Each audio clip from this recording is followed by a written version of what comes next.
You ever notice how you're the only one who doesn't panic when the power goes out? While everyone around you is scrambling for their phone charger, you're already grabbing candles like it's muscle memory. That's not a coincidence. If you grew up in the 70s or 80s, your brain was wired in a way that doesn't exist anymore. And honestly, it might be the reason you feel like a stranger in your own generation sometimes. Let me show you why. Picture this. Summer morning. You wake up, eat whatever cereal didn't get soggy, and your mom says 5 words. Be home when the streetlights come on. That's it. No GPS tracker on your wrist. No, text me when you get there. You just vanished into the neighborhood for 8, 9, 10 hours. And nobody knew where you were. Today, that would probably get your parents investigated. Back then, it was just Tuesday.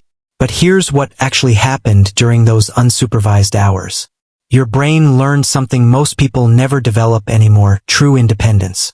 Not the fake kind where you have a safety net 3 clicks away. Real independence.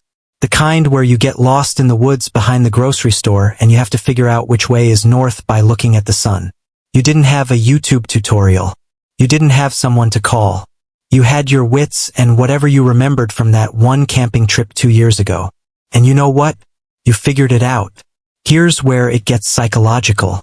There's something called self-efficacy, your belief in your ability to handle whatever life throws at you. And that belief doesn't come from being told you're special. It comes from evidence. From repeatedly facing problems and solving them yourself. Your childhood was basically a decade-long boot camp in self-efficacy. You crashed your bike? You didn't run home crying for a Band-Aid. You checked if anything was broken, brushed the gravel out of your knee, and kept riding. That wasn't toughness. That was just normal. And every single time you survived something on your own, your brain filed it away. Oh, I can handle this. I've done harder. Now, your parents. Chances are they grew up during or right after World War II. Maybe your grandparents lived through the Depression. These weren't people who sat you down for feelings talks. They weren't worried about your self-esteem. They were worried about whether you could survive if something happened to them. So they didn't coddle you. They gave you responsibility. By the time you were 10, you were doing things that would make modern parents lose their minds. Watching your younger siblings. Cooking dinner. Fixing things around the house with duct tape and hope. You weren't a kid in their eyes. You were a small adult in training.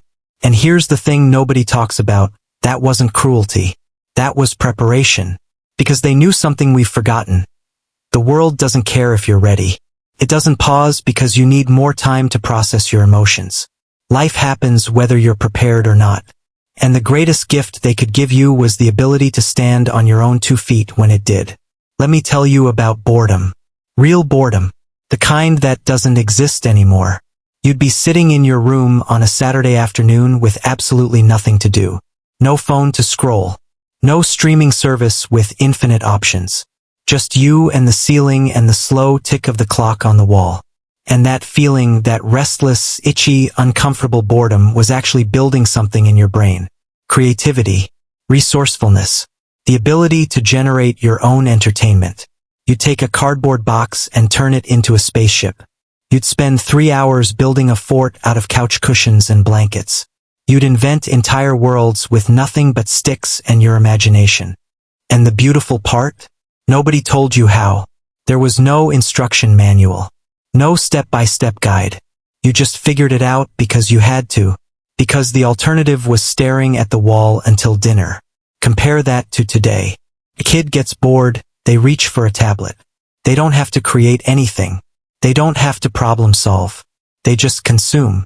And I'm not saying that to judge them. I'm saying it so you understand why you're different. Why you can walk into an empty room and immediately start thinking of possibilities instead of reaching for your phone. That's not willpower.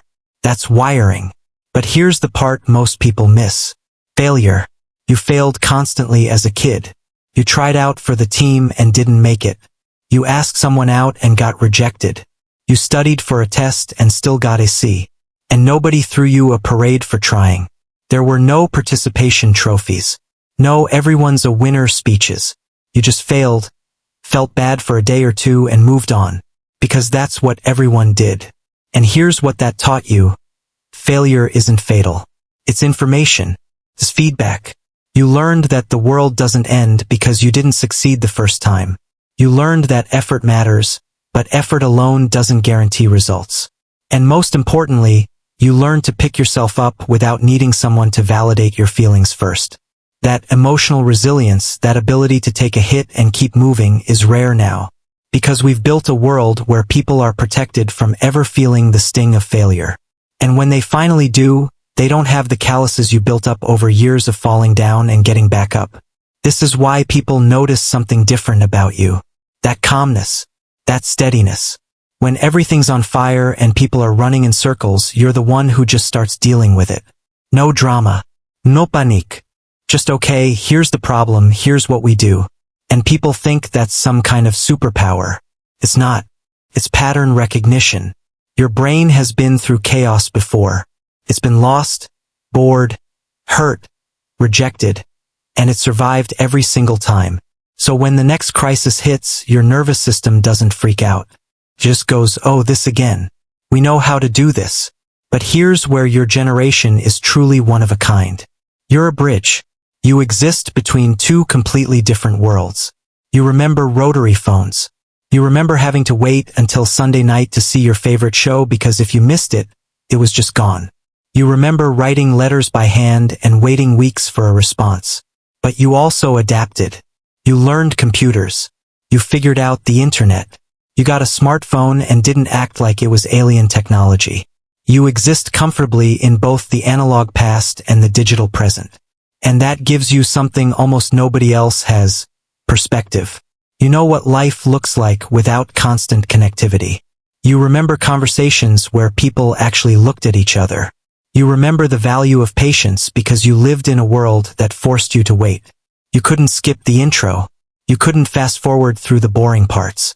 You just sat there and experienced time at the speed it actually moves. And now, when everyone around you is addicted to instant gratification, you're one of the few people who can still delay it. Who can still sit with discomfort. Who can still wait. That's not nostalgia talking. That's wisdom. Because you've seen both sides. You know what we gained with technology, but you also know what we lost. And that awareness, that ability to hold both truths at the same time, that's what makes you different. So when people ask you why you're so calm, why you don't panic, why you can just handle things without falling apart, you can tell them the truth. It's not because your childhood was easier. It wasn't. It was harder in a lot of ways. You just didn't have the luxury of being fragile. You were built in an era that didn't apologize for being difficult. And that forged something in you that can't be replicated by safety and comfort. You learned early that life doesn't come with training wheels. That nobody's coming to save you. That you have to save yourself. And every single time you did, you got a little stronger. A little more confident. A little more sure that no matter what happens, you'll figure it out. Because you always have. If this felt like someone finally put words to something you've always known but never said out loud, you're not alone. There's a whole generation of us who grew up this way, who carry this quiet strength. And if you want to keep exploring why you are the way you are, why your brain works differently, why your instincts are sharper than most, subscribe. Because this channel exists to explain human behavior in a way that actually makes sense. No fluff, no jargon, just the truth.